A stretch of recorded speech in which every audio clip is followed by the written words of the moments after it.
All right, so I don't know why, like, I'm so tired all day, like, literally. And then at night, I cannot sleep, like, at all. I have forgotten how to fall asleep. So, I guess, like, what do? You just, like, get up earlier and then hopefully your body and mind regulate? I don't know. All right, so, anyways, lesson 76. I am under no laws but God's. It's a big one. It's a big one. I am under no laws but God's. So what's kind of interesting is for me. So last night I could not sleep, but I was exhausted, so I laid down, and then like around 11:30 I was like, ah, shit. I didn't record lesson 76 for tomorrow because I like to like record it and have it scheduled so it posts in the morning before I even wake up. And so I got back up and I did that. Well, because I wasn't sleeping, so I was like, well, go record your video then, you know? So anyways, at the second part of this one, it talks about how, like, we're not under the laws of the ego's world, like the laws of nutrition, the laws of immunization, of medication, of all this, you know, doctor stuff, you know? And then, so anyways, I found that funny, and then I found it really funny when I just got a voicemail from my girl's doctor. They were to have appointments today, and it got canceled for unforeseen circumstances. So it's just kind of funny that today's lesson is I am under no laws but God's. So, like, yeah, we're not even playing. We're not even playing with anybody who thinks that we're under other laws today, because we know better.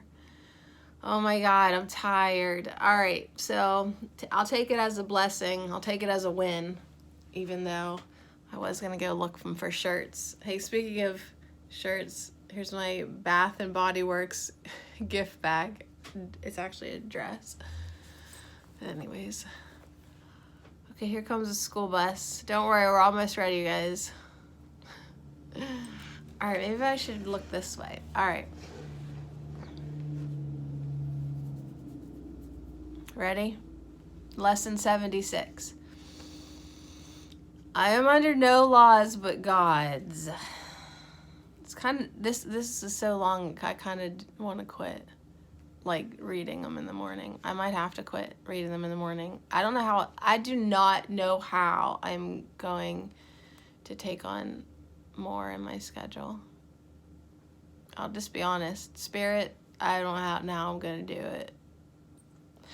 All right, we have observed before, because I'm already behind on the shit that I fucking wanted to do this year.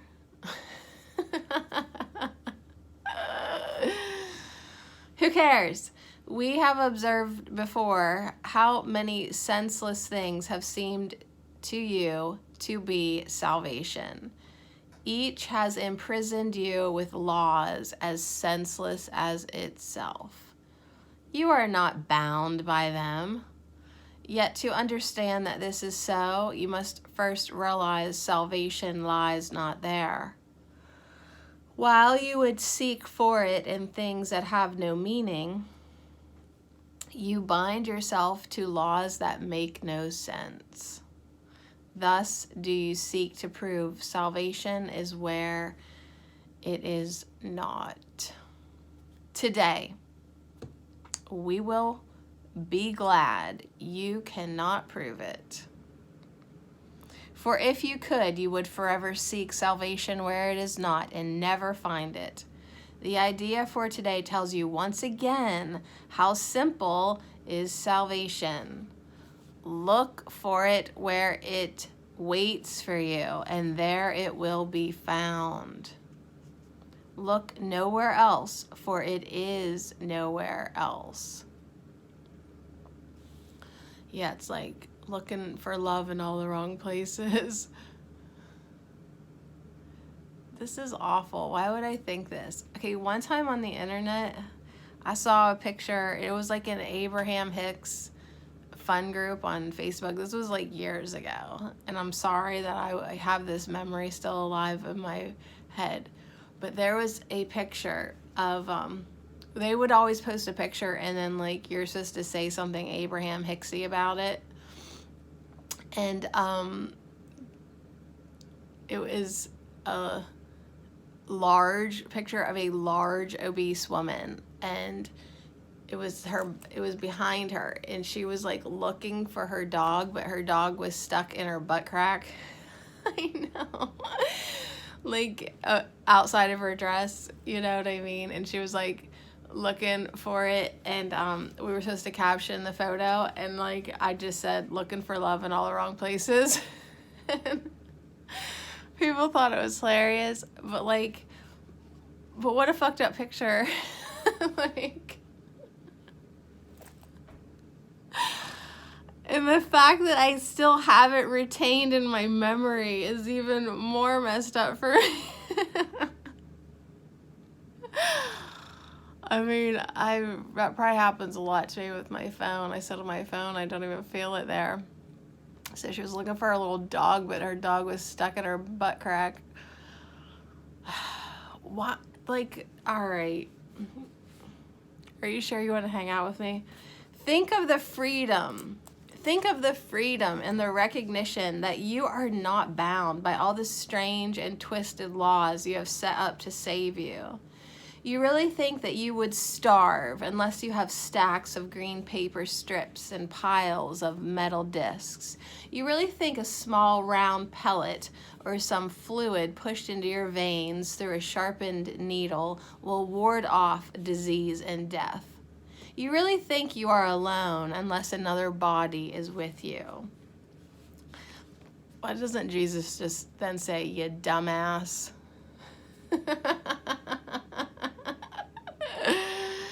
It is insanity that thinks these things, you dumbass. You call them laws and put them under different names in a long catalog of rituals that have no use and serve no purpose. You think you must obey the laws of medicine, of economics, and of health. Protect the body and you will be saved. These are not laws, but madness. The body is endangered by the mind that hurts itself. The body suffers just in order that the mind will fail to see it is the victim of itself. The body's suffering is a mask the mind holds up to hide what really suffers. It would not understand it is its own enemy that attacks itself and wants to die. It is from this your laws would save the body. It is for this you think you are a body. There are no laws except the laws of God. This needs repeating over and over until you realize it applies to everything that you have made in opposition to God's will. Your magic has no meaning. You dumbass. What is meant to save does not exist. Only what is meant to hide will save you. The laws of God can never be replaced. We will devote today to rejoicing that this is so. It is no longer a truth that we would hide. We realize instead it is a truth that keeps us free forever. Magic imprisons, but the laws of God make free. The light has come because there are no laws but His. All right, we're halfway through. Let's just grab the headache for a second. So I didn't drink any caffeine either yesterday because I'm trying to break up with caffeine so that whenever I have a little caffeine, it works. Or maybe not. I'm paying for it because it is my mind that suffers. All right, ready? Back on track.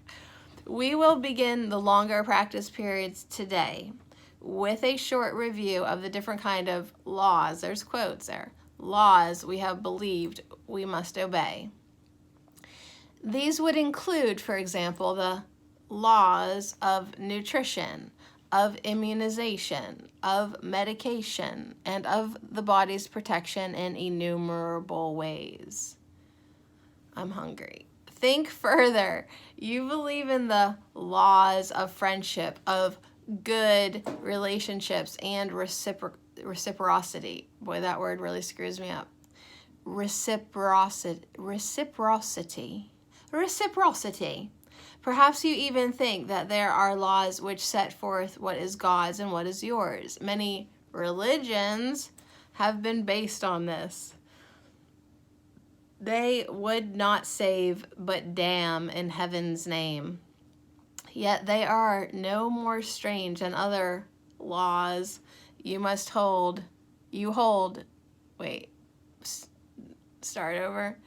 Yet they are no more strange than other laws you hold must be obeyed to make you safe.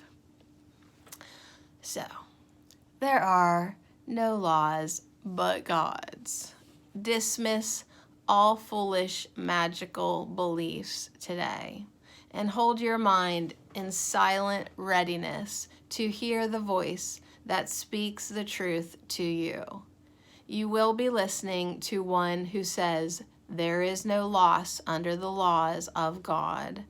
Payment is neither given nor received. Exchange cannot be made. There are no substitutes, and nothing is replaced by something else.